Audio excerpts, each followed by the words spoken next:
this is important that Snowden tweeted this out before the hearing today.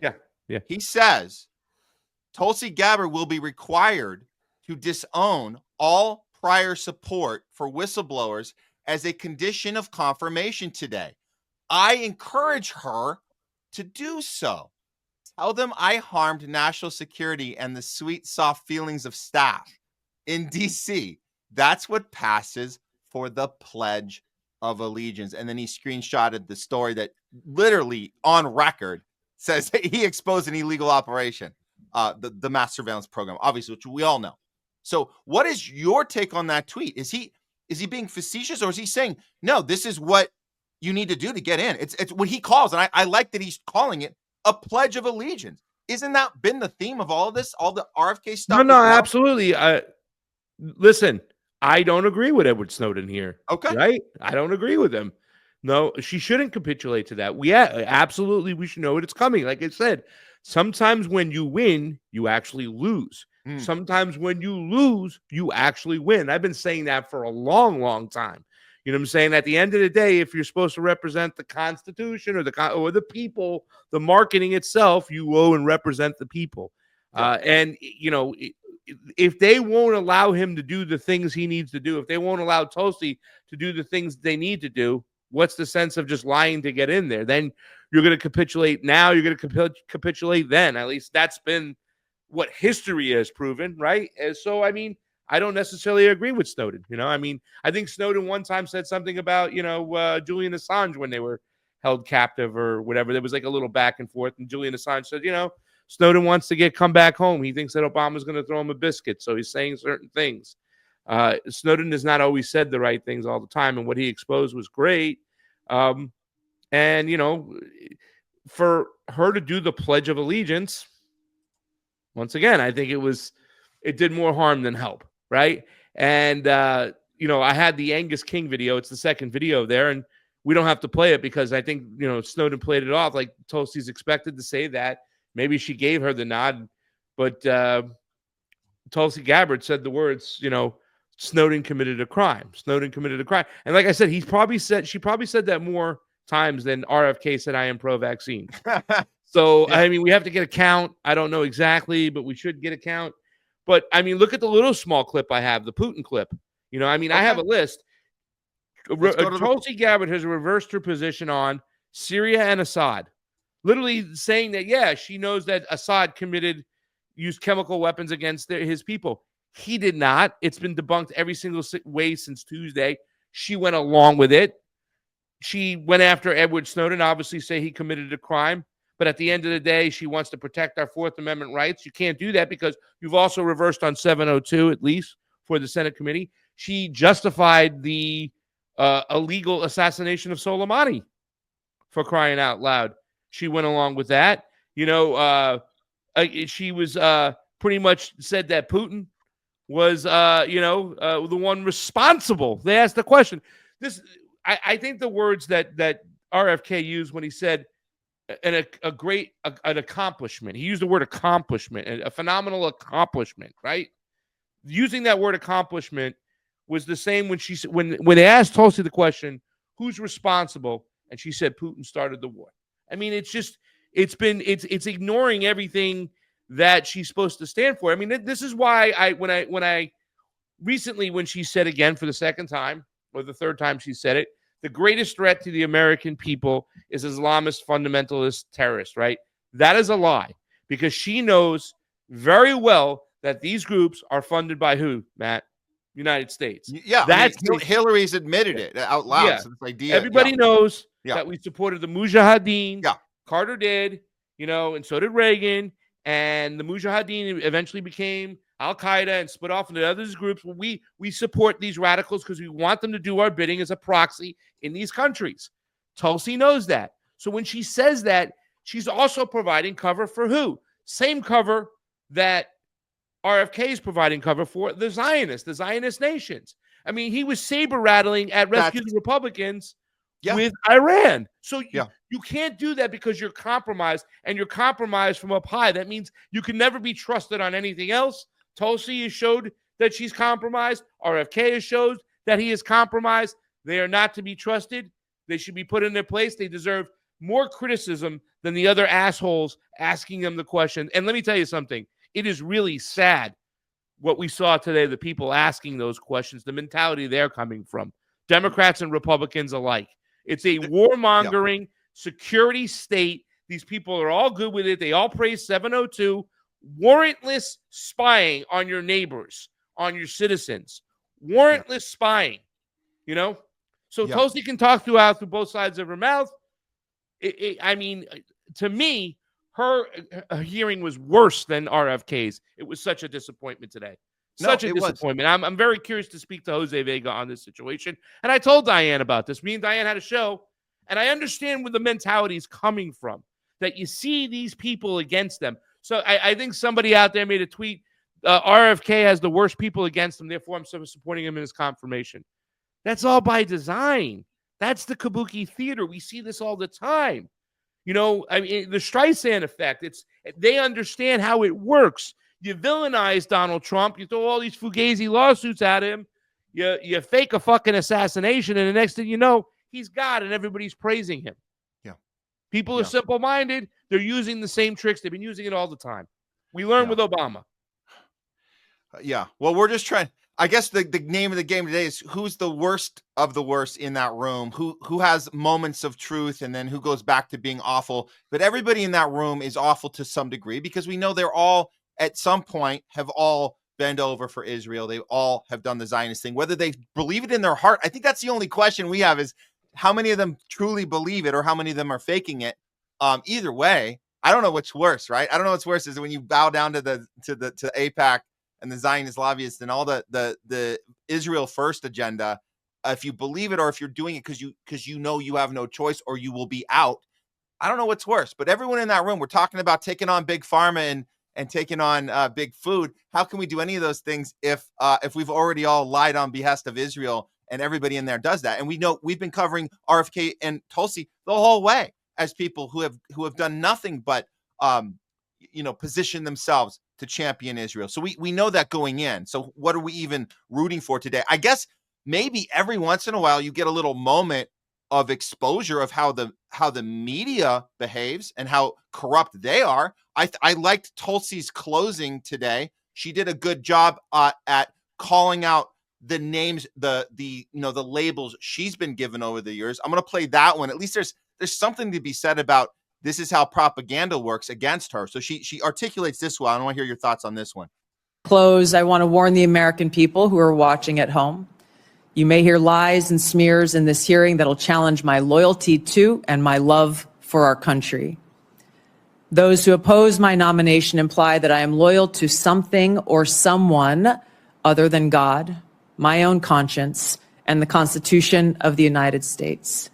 Accusing me of being Trump's puppet, Putin's puppet, Assad's puppet, a guru's puppet, Modi's puppet, not recognizing the absurdity of simultaneously being the puppet of 5 different puppet masters. The same tactic was used against President Trump and failed. The American people elected President Trump with a decisive victory and mandate for change. The fact is, what truly unsettles my political opponents is I refuse to be their puppet. Yeah. There's an old friend of mine who, I hope he's doing well, Frank Analysis. He said at one point, you have to listen to the people who are being censored, right? That's who you want to be listening to because there's a reason why they're being shut up and they are being censored. And this is true with a lot of people. I mean, the last American vagabond, Ryan Christian, sending out love to him for the sad time in his life right now. I love you, Ryan. Hope you get through that. If you need us, we're here. But he is considered one of the most censored men on the internet, and he is censored for a reason. And they understand how this works. When people get censored, they look over. Why are they shutting them up? Why can't that person say what they want to say? They must have something good to say. She's playing that role. The only difference is now she has flipped. She is being their puppet. She's being Israel's puppet. Notice that she didn't answer that one. She didn't say Israel. She said Modi. She said Assad. She said Russia. You know what I'm saying? She didn't say Israel's puppet because she is being Israel's puppet. You know? Yeah. And like I said, unfortunately, for the Tulsi Gabbard fans out there, she has represented the opposite side of the coin, right? In other words, she hasn't been so much pro-Israel. She's been anti-Islamist, right? And that has allowed the justification for the Zionist country to do what they want to do, the Zionist state to do what they want to do. That's more nefarious. That's more sinister. It'd be different if she's, if she praised Rabbi Shmuley, who she's got a picture with. If she went out there and said, we need to support Israel, that'd be a lot less harmful, because in her ways, when she says Islamicists are the worst threat to Americans right now and to the planet, that just gives that's the opposite end of the lie. That's like they're Hamas sympathizers, right? That means that we're just being anti-Israel, anti-Zionist, right? More than anything. That's what it means. Yeah. That's what they say to anybody who's critical to the Zionist state. They say you're a Hamas sympathizer. Well, Tulsi Gabbard's telling you that Hamas, Hezbollah, Al-Qaeda, ISIS, that's the worst threat, and not even mentioning the fact that they are funded by who? Your tax dollars in the West. Yeah. It's very, very, very sinister. And this is coming from somebody, but my most proud vote, my favorite vote ever at one point was Tulsi Gabbard. It really was. I was elated when I got the chance to go and vote for her in the primary in 2020. I was so happy. I got to see the very first vote of hers in New Hampshire in 2020 when we went up to that little small town up there. There's they got the 3 towns that have 21 people, 7 people, 9 people, and they cast the first vote in New Hampshire. I saw her very first vote. I saw it. I took a picture of it. Ever. Because it was after the caucus. Caucuses are different. It's not a vote. It's like a caucus. But I saw her very first vote. I was Tulsi crazy. I was called a Tulsel. No way. I have principles, and I'm not going to go along. And you know what? There's a lot of my friends that won't talk to me anymore that still go along with Tulsi because they believe in her regardless of the decisions they've made. I hate to parrot freaking Hillary Clinton, but when somebody shows you who they are, believe them.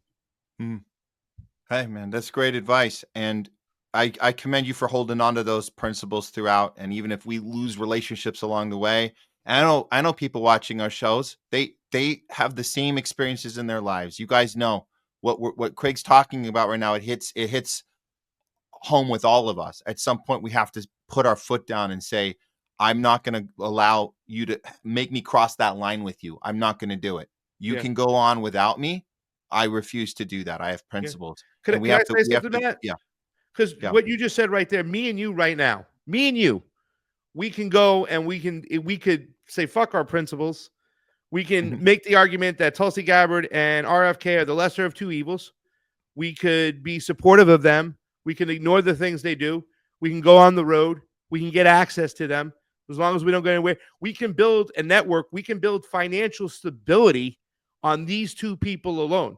And on paper, when you look at it on the surface, these guys look like the lesser of 2 evils. Like you can say, oh, they have their faults, but at the end of the day, they want to do more good than bad. We could do that right now, me and you. Access provided, the whole 9 yards, but we're choosing not to, right? Because at the end of the day, we understand what our real responsibilities are. And I understand your argument. I understand Cheese Slice's argument. I get it. I understand. You know what I'm saying? There is the argument that you can't get anything done unless you get the job. I just don't agree with that anymore. Let's connect both of these philosophies into one umbrella philosophy here, because I think we're aligned here. Let me make clear what I hope for when I'm watching this stuff go down and I get excited. I'm trying to figure out what is it that I want, because I'm with you. Nothing's going to happen. You get these people and you get RFK Jr. in there, you get Tulsi in there. Nothing's really going to happen. They're part of the same. They'll switch them out next time. Whatever. Same old, same old. Nobody stood up for principle. So F them all. F Bernie. F them all. They never stood up for principle. Okay. So what am I hoping for that would happen? Maybe, just maybe, if enough people are paying attention to the fact that the mainstream and the people that have been smearing these guys as if they're these extreme radicals. Remember, Bernie was a radical and RFK Jr. is they're crazy. And they're all these names. You call them all these names. You call, like Tulsi was just saying in that clip, I'm a puppet of this. I'm a puppet of that. How many people can I be a puppet to? And anti this, anti that, conspiracy theorists, this, all this crap. I'm hoping that maybe enough people will be paying attention that they might have an aha moment at home. The people that never questioned anything. And they might go, what is actually going on? Because if we get enough people to be where we are, then we can actually have critique of the right stuff. The critique of Trump that is the right stuff to be upset at him about. The critique of RFK, the Zionism, right? The right stuff about Tulsi, the right stuff to be critiqued about.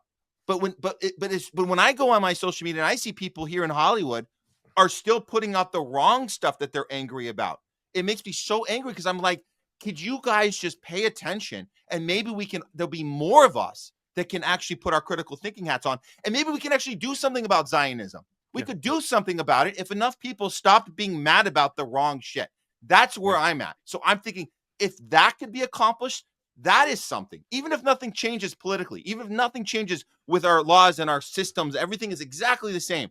At least there'll be more people having these conversations. That's what I hope for. I think that, and that's exactly what it is. It's conversations and rhetoric, right? That's what we want more than anything. I mean, I had this discussion with Steve, when Steve was a little bit mad at me for like, come on, but why are you supporting RFK?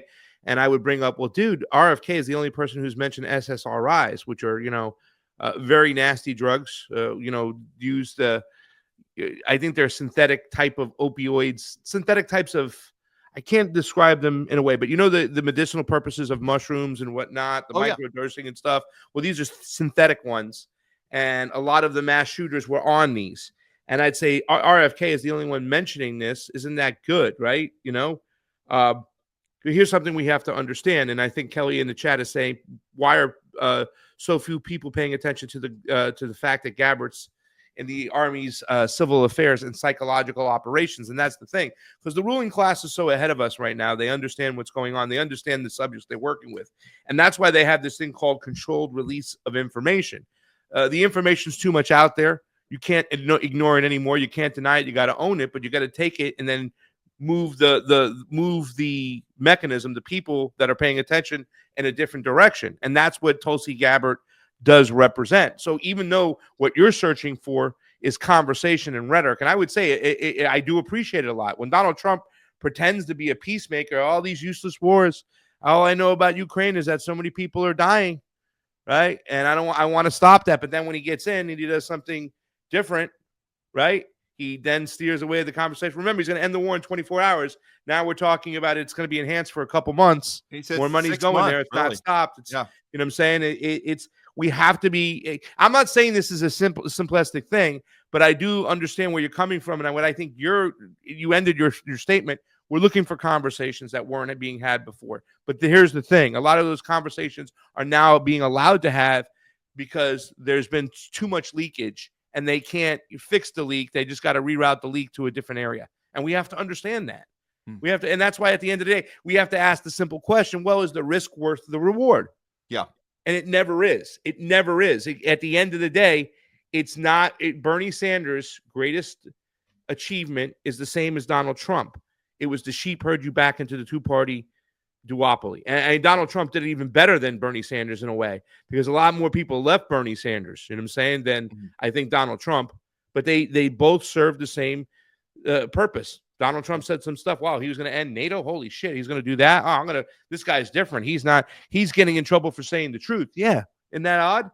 But where does he end up? Where do you end up back? You end up back in the same place. We have to understand that at the end of the day, when they show us who they are, a compromised Zionist, that's when you got to cut ties and move on. No, at the end of the day, he's gonna lead you astray, and that's what he did today. He led everybody astray, yesterday and today. Just him and Tulsi both. Sorry, and like we could have. Hey, listen, let's take this down and say we were just kidding, and we're now Tulsi and RFK fans, and let's open up a GoFundMe, and let's say we're gonna be on the road and we're gonna get credentials and stuff. Hey, we got nothing to worry about. Now the money's gonna flow in. Because there's so many hero worshipers out there now. I mean, that's where they look at all these people who just they're not journalists, these Benny Johnsons and these Nick Sorters and stuff. They're cheerleaders. But people like cheerleaders and they want to listen to their cheerleaders. They want to listen to the confirmation bias. It's easier to take those positions and back those people than doing what we're doing right here. And that's saying, regardless how that's going to hurt us financially, we're just not going to play that game. It's not our job. Our job is to hold power accountable, and these people are not the answer, Tulsi nor RFK.